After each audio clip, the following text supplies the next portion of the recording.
Bhandir one. और यहाँ की सबसे पहली लीला है, जब भगवान ने अवतार लिया और गाय चराने के लिए आए तो सबसे पहले दिन यहीं आए थे। जब भगवान गाय चराने के लिए आते थे तो कंस उनको मारने के लिए नए नए राक्षस भेजता था। कंस ने एक राक्षस भेजा था बक्सासुर, जो कंस का चचेरा भाई था। वो आया गाय के बछड़े के रूप में और जाकर भगवान की गायों में मिल गया। भगवान ने देखा ये तो कोई राक्षस है, तो भगवान ने उसका वध कर दिया। तो ग्वालवाल कहने लगे, कन्हैया तूने गाय के बछड़े की हत्या कर दी, तू गौ हत्यारा हो गया, तुझे सभी तीर्थों का स्नान करना होगा। तो ठाकुर जी ने सभी तीर्थों को यहीं पर बुलाया। बाहर एक कुआं है सामने, उसे अपनी बंसी से प्रकट किया, उसमें विराजमान हुए। तो सभी तीर्थों ने अपना रूप करके भगवान को स्नान कराया।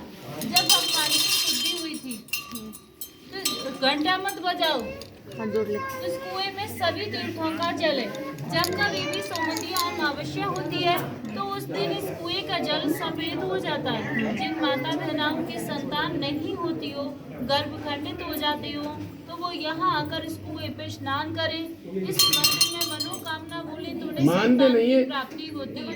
दूसरी लीला है राधा कृष्ण के विवाह की, जो बहुत से भक्तों को नहीं पता कि राधा कृष्ण की शादी हुई है। पता इसलिए नहीं क्योंकि ज्यादातर भक्त भागवत सुनते हैं और भागवत में इसके बारे में कोई जानकारी नहीं आती है। हमारे 18 पुराण हैं, उनमें से एक आता है ब्रह्मदैवर्थ पुराण। उसमें दिया हुआ है कि एक दिन नंद बाबा कान्हा जी को अपनी गोद में लेके यहाँ भांडीर वन में गाय चराने के लिए आए। गाय चराते चराते अचानक से मौसम खराब होने लगा, आंधी तूफान आने लगा, जोर जोर से बारिश होने लगी। तूफान की वजह से पेड़ की डालियां टूटने लगी। तो नंद बाबा घबरा गए कि मैं अपनी गायों को लेके कैसे पहुंचूंगा घर, अगर नहीं जाऊंगा तो इस छोटे से बालक का क्या करूं। ऐसे सोच विचार कर रहे थे, तभी बहुत जोर से बिजली की कड़कड़ाहट उठी। तो उससे भयभीत होकर कान्हा जी रोने लगे और नंद बाबा के कंठ को पकड़ लिया।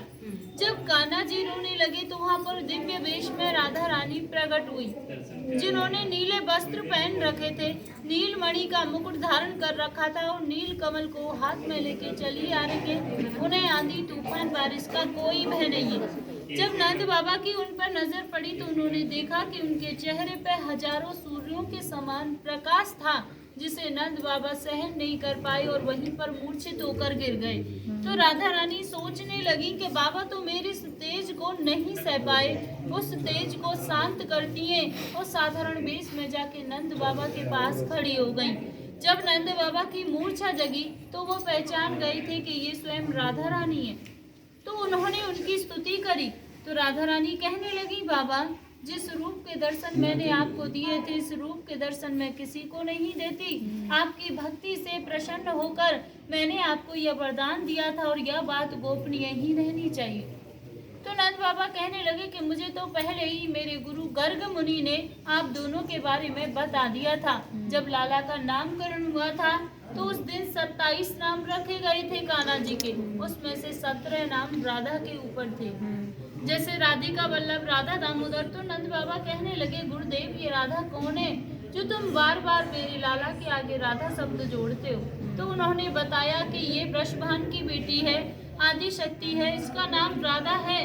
तेरे लाला का विवाह राधा के साथ में होगा, उसमें न तू होगा न वृषभान होगा, ये तो केवल देवताओं के मध्य में होगा और भांडीर वन में होगा। तो नंद बाबा कहने लगे कि मुझे ये सब पहले ही मेरे गुरु गर्ग मुनि ने बता दिया था।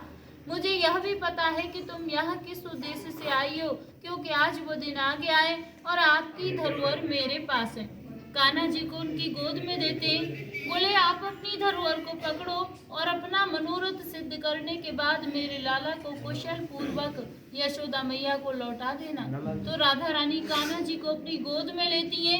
गोद में लेके जब यहाँ इस स्थान पर प्रवेश करती है तो यहाँ आते ही कान्हा जी अपनी माया से किशोर अवस्था में हो जाते हैं। फिर उनकी माया से यहाँ पे एक सहस्त्रों खम्भों का मंडप प्रकट हुआ।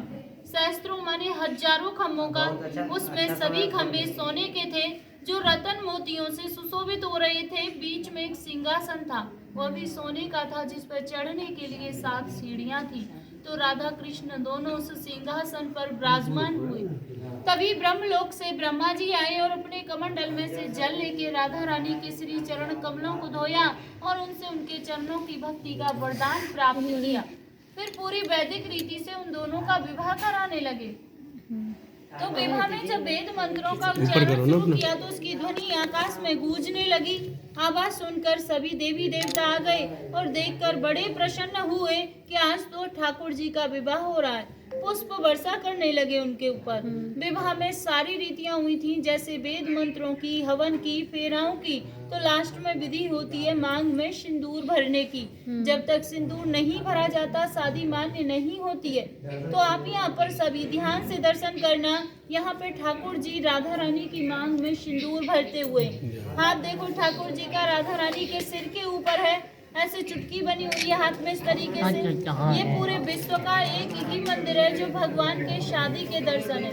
नहीं तो जहाँ भी दर्शन करोगे बंसी बजाते हुए करोगे। यहाँ ठाकुर जी के हाथ में बंसी नहीं सिंदूर है, मांग भरते हुए।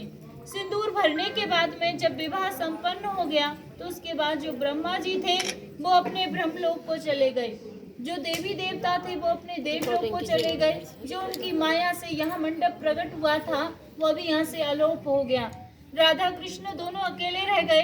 देखते ही देखते कान्हा जी फिर से बाल्य अवस्था में हो गए। जैसे लेकर आई थी उसी अवस्था में फिर से हो गए। अब यह देख के राधा रानी रोने लगी और कहने लगी, हे प्रभु यह कौन सी लीला रच रहे हो। मैं इस लीला को नहीं समझ पा रही कि अभी अभी तो आपने मेरे साथ विवाह रचाया था। अब यह कौन सी लीला है कि मैं तरुणावस्था में हूँ और आप बाल्य अवस्था में हो। इस वियोग को मैं सहन नहीं कर पाऊंगी प्रभु। तभी आकाशवाणी हुई। तो आकाशवाणी द्वारा कान्हा जी कहने लगे, हे राधा रानी जो तुम्हारा वास्तविक शरीर है वो तो हमेशा यही रहेगा भांडीर वन में, और जो तुम्हारा छाया रूपी शरीर है वो तुम्हारे महलों में चला जाएगा और मैं आपसे नित्य रात को यही मिलने आया करूंगा। तो इतना सुन के राधा रानी बहुत खुश हुई और कान्हा जी को अपनी गोद में उठाया और जैसे नंद बाबा से वादा करके आई थी कुशल पूर्वक यशोदा मैया के पास छोड़कर वापस आई। तीसरी लीला है, एक दिन राधे कृष्ण इसी वन में बैठे हुए थे तो कन्हैया जी कहने लगे, हे राधे ये हमारा तुम्हारा निकुंज वन है, हमारी तुम्हारी कुंजों की लीला हुई है, इसलिए आज इस वन को प्रसन्न होकर वरदान देता हूँ जो भक्त यहाँ आएगा और इस कुएं पे आचमन करेगा तो उसे 14 अवतार के दर्शनों का फल प्राप्त होगा।